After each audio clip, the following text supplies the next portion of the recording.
The French word for like a good knot, they have a word for it, it's a boner. It's a boner? Like, ah, boner? It's a boner. That's a good boner. Okay, am I good to go? You are good to go. This is a nice rope.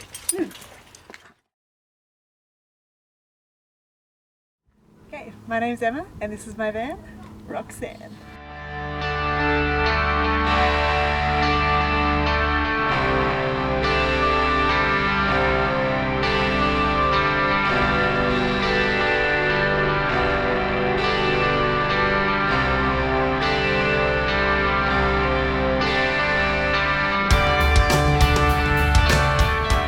I've been living on the road since the start of October, so only about 3 months.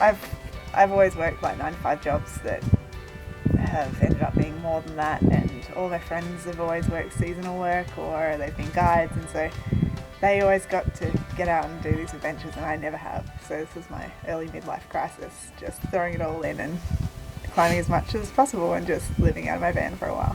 So I work as a physiotherapist, or what you guys call a physical therapist back in Australia, and I've been saving up, I guess, for a couple of years, not for any purpose, and then started to save more further as soon as I was sure that I wanted to do this.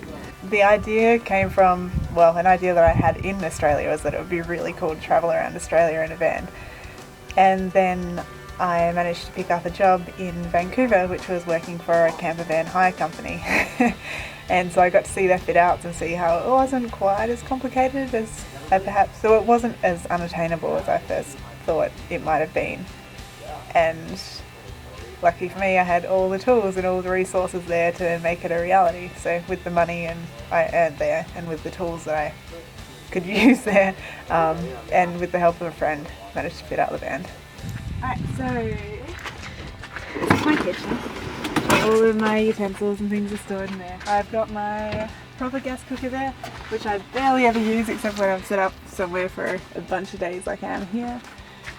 And then all of the food that I own is kept unsecurely in here. Instead of having a fridge full of food, I've got a very small cooler which doesn't keep things particularly cold, and changing the way I eat has definitely been a big thing.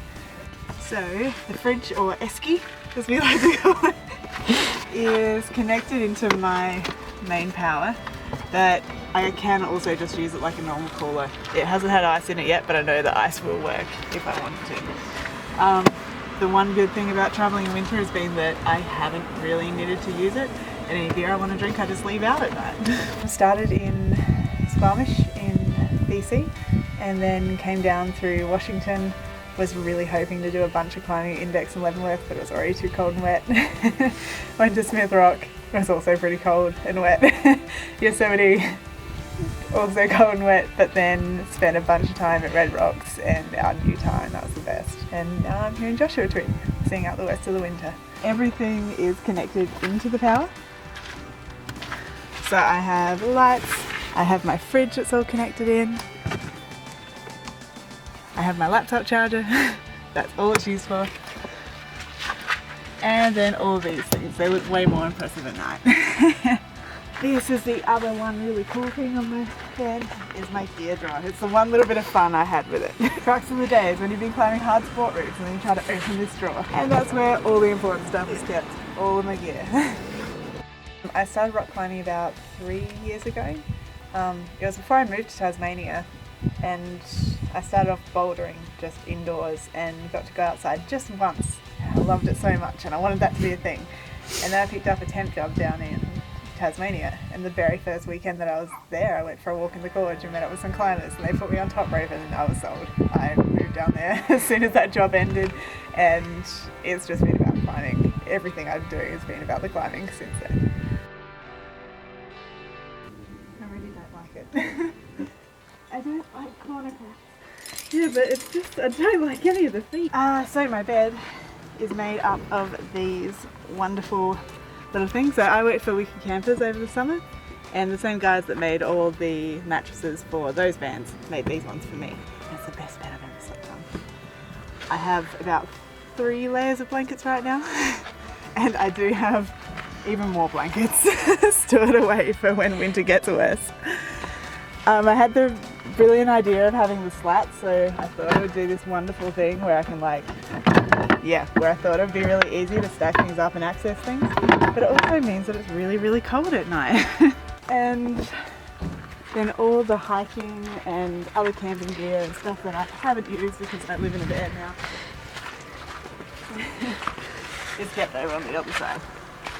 So when I'm not rock climbing, I know I go hiking, so rest days, especially because in the national parks, I've been going into them and just climbing and not seeing anything else but the rocks. So I do try to make an effort when I do have rest days to go and explore a little bit more.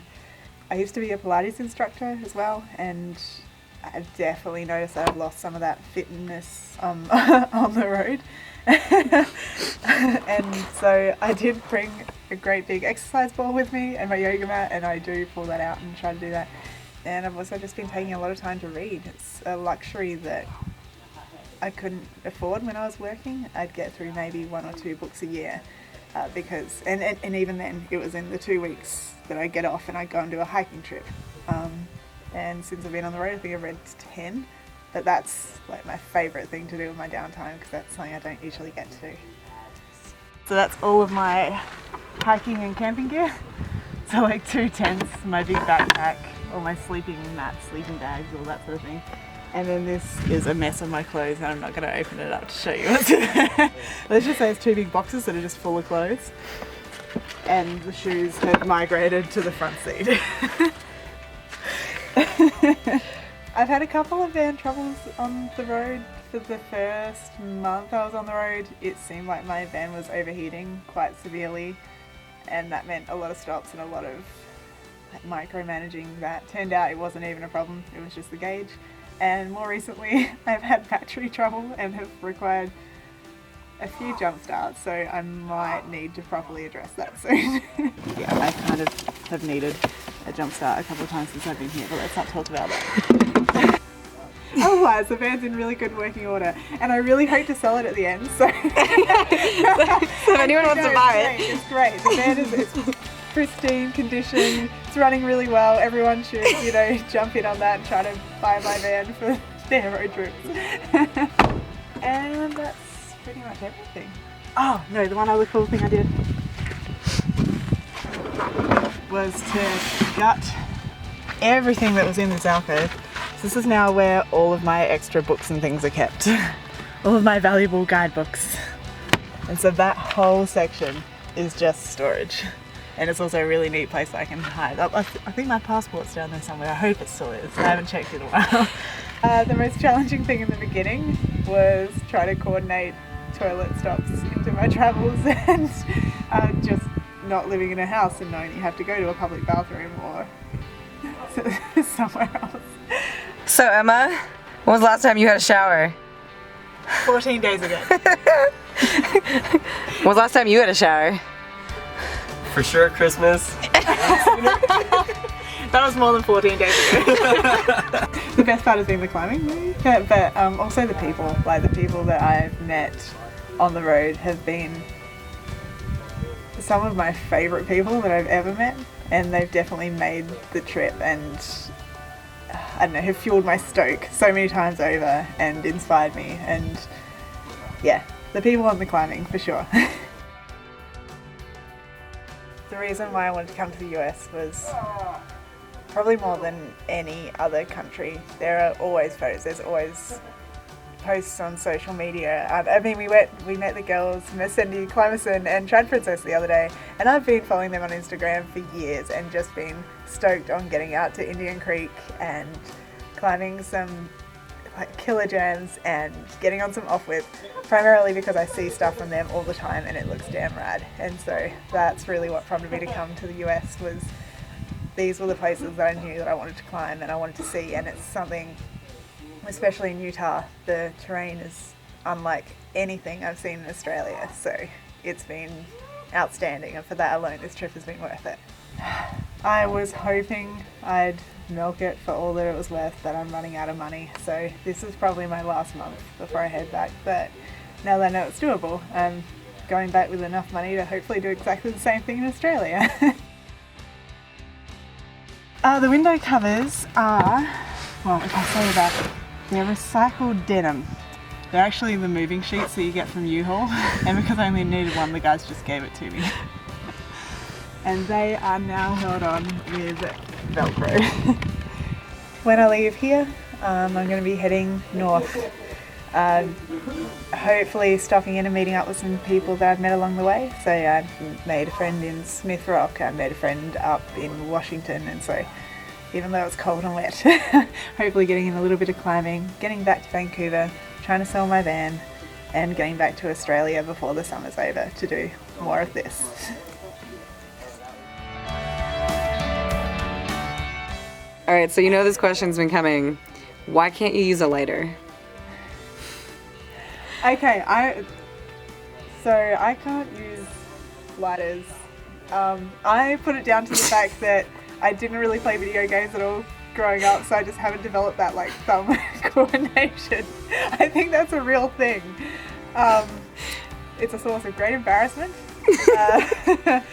And it's only come up a few times, but that's because I generally just avoid lighter use.